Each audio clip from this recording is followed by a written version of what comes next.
Flostradamus, Jeremy Greene, our ESPN Draft Nerd. That's where you can find him on Twitter, by the way, at ESPN Draft Nerd, building the perfect mock drafts for every NFL team. And it's time to talk about America's team, the Dallas Cowboys. At number 24, there's been a lot of talk that they might try to trade up. That's been the most common rumor, but I couldn't for the life of me tell you for what, because it just doesn't make any sense. If you're Dallas, you can sit here and still be in fine shape. I mean, I understand the allure of going after another receiver, but why? I know they brought in Drake London. I don't get it. You already have a number one receiver. You're paying Gallup as a 2. I don't understand that. not even a little bit. They get a receiver in this draft, but it's not super early. All right, our A-plus perfect mock drafts, aptly named after the perfect comedian, Mr. Chris Farley. Yeah, things are going great. And the Dallas Cowboys, if they want things to go great, let's see what they can get at number 24 overall. In the first round, Devin Lloyd, linebacker out of Utah. This is a team that you got to read the tea leaves more than about anybody, because who they have talked to is more public knowledge than practically any team in the league. They brought Quay Walker in for a private workout. And when you look at that, that tells me that you're going to see more of Micah Parsons as a dedicated edge rusher, which means you have a problem at linebacker. Yeah, Jabril Cox that you took in the 4th round last year, I still don't understand how the hell he lasted that long. And Leighton Vander Esch, you need somebody to tie all this together. Vander Esch is the guy that cleans up the mess when the line in front of him is good. Jabril Cox is the coverage guy. Devin Lloyd is the pass rusher that does everything well enough, but is a really good missile-type blitzer that would tie this defense together. Second round at 56 overall. Could the Cowboys get Perrion Winfrey, the defensive tackle out of Oklahoma? This is a position that they have funneled draft capital into, and they just keep getting it wrong. Neville Gallimore is a great pass rusher off the jump. You're going to have to teach him to hold up against the rush, but they have pieces that can kind of mitigate that. He's been a really popular player in this draft process. I would say he could go anywhere from on my board, this is roughly where he should go, but according to projections and things I'm hearing, he could go anywhere from 30 to here. This is probably, honestly, his floor and would be ideal for the Cowboys. And I thought he was more of an edge rusher, not a middle guy. No. Okay. I mean, he could play 3-4 D end if you absolutely wanted him to, but he's going to wash out so bad against the run doing that it just doesn't make sense. I mean, he's a little light for a defensive tackle, but just like everything else in the league, everything's getting smaller, faster, quicker, more agile. He is a modern interior lineman to the highest extreme. Third round at 88 overall, Sam Williams. Now, this is an edge guy out of Ole Miss. This is an edge guy. This is a Dante Fowler safety piece, because I know exactly what Sam Williams is. I know as a player what he is. If there were no off-the-field issues, no red flags, no baggage, he would be a back into the first, very late first, early second-round pick, because he has that level of motor and pass rush ability. The problem is he's got more red flags than a rained-on NASCAR race. So it just – you have to mitigate those things. I've seen Dallas in the past take guys that have these issues, do good things with them, and this won't be the only player with red flags you see wind up with them Cowboys before this is all said and done. In the 4th round, 129 overall, Grant Calcaterra, tight end out of SMU. This is reading – when I said reading the tea leaves earlier, you have to look at who they're talking to. There have been a ton of tight ends, which tells me, yes, they believe in Blake Jarwin, but they think – or they believe in – not Blake Jarwin. They believe in Dalton Schultz. Dalton Schultz. They look too similar for me to – I confuse their names all the time. The losing Blake Jarwin is a problem to them. They fully believe that they need a second weapon. And see, to me, this is where you add the weapon. Grant Calcaterra is more of a move guy, less of an inline, and I think he would provide matchup issues when he was on the field with Dalton Schultz, because he is more of a deep threat than people think. He's not crazy athletic, but I would say he's above average NFL athletic for a tight end. Really good hands and would be a good asset for Dak Prescott. Well, the Dallas Cowboys have a lot of opportunity to add depth with a bevy of picks in the 5th round, and Flostradamus selecting these, coming to you from the Ingles studio. Ingles Supermarkets, low prices, love the savings. Be sure to hit that subscribe button so you get all of our content here in the Sportsocracy. Here you go. Let's roll them off. 4 5th-round picks, 155 overall, Cade Mays, guard out of Tennessee. It's a player I'm really high on. I actually think they have more of a need here than they seem to, but the vast majority of players that they have brought in, like Zion Johnson, I considered Zion Johnson at 24, and I wouldn't be mad at you if you did it. I just think you have a bigger need at linebacker to tie all of those things together, since you are, based off everything I'm seeing, going to have Micah Parsons be a more dedicated on-the-line edge rusher. I wouldn't be mad if you did that and then went a different linebacker in the 2nd or 3rd round.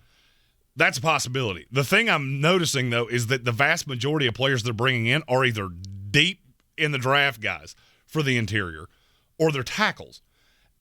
And I don't fully understand that, because everything they've said is that they believe in Terrence Steele to be the right tackle of the future. And so they don't seem to think guard is a huge need, so I pushed it down the board probably further than I wanted to. Cade Mays is a guy that can come in, play right away. He's a little more slight than you would want, and there's a little project to him, but I'm going to say the same thing about him that I said about Trey Smith last year. I don't understand why he's going so low.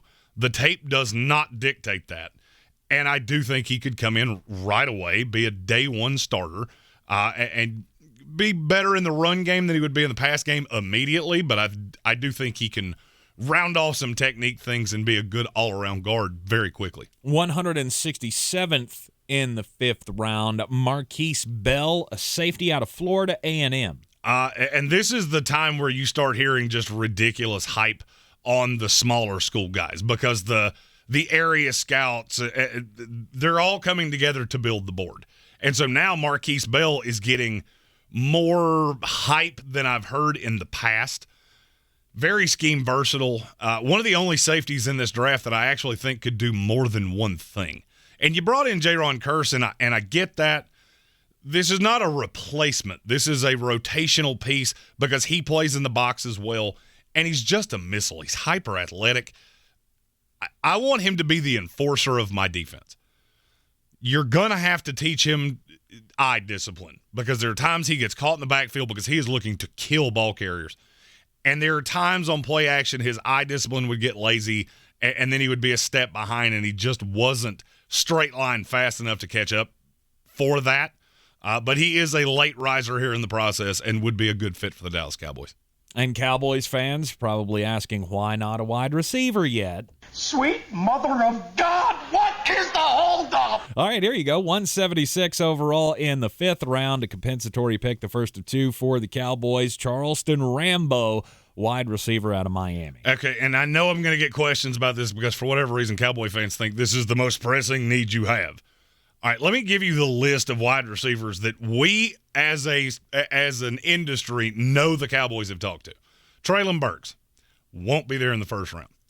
Drake London won't be there in the 1st round. Chris Olave, same thing. There was another one. Danny Gray. That's a mid-round guy. And Charleston Rambo. That's the list of receivers that you have had direct contact with through the process. What does that tell you? We'll do our due diligence if we can move up. In this, there was no way for you to do that. The one team that was really adamantly looking to move down, because Jamison Williams is going in the top 10. Let me just I'll shut that shit down right now. He's going in the top 10. The question then becomes, where does Drake London fall? I don't think he would get past the Jets at 10. In this, he went to the Falcons at 8.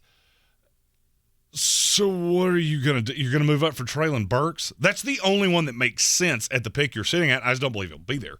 So you add a guy like Charleston Rambo, who, yes, there are things he's going to have to improve on. The talent is there. The talent with him is incredibly obvious. It's just really inconsistent. And you can attribute that to a lot of things. One, he needs a cheeseburger desperately. I mean, you need to load this kid, carbo load this kid for the next full year. But then you look at the fact that he transferred schools, there's been a lot of instability at quarterback. I'm not saying the quarterbacks have been bad, it's just not been consistent. And I think all of those kinds of things have kind of put him in that arrested development stage where he never got any better. Now, you put him in the right situation in the NFL, he comes in here as a 4, and I think he does enough things well to justify that. Biggest problem with Charleston Rambo is his frame and his hands. You really need to work on concentration. A lot of drops where he just took his eye off the ball. It's that fractional, it's already in my hands, let me turn my head, and when you turn your head, the ball hits the turf. You fix that with him, he'll be a great value a year from now. Their second compensatory pick in the 5th round at 178 overall, Dawson Deaton, center from Texas Tech. This kid's hyper athletic. I mean, he is the exact opposite of your current center, Tyler Biadasz, who I loved, and I still love. Dawson Deaton's the exact opposite. I see all of the athletic in him. It's all of the technique things that need to be rounded off with him.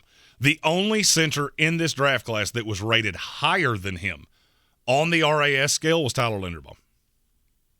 Lottery ticket maybe here in the 6th round, the final pick of the draft for the Dallas Cowboys. You remember that thing I said about red flags? Uh-huh. This is a big one. 193rd overall, Adam Anderson, linebacker from Georgia, who probably would have been top 10 pick. He would have been a top 10 pick. He would have been the number 1 player from Georgia taken in this draft.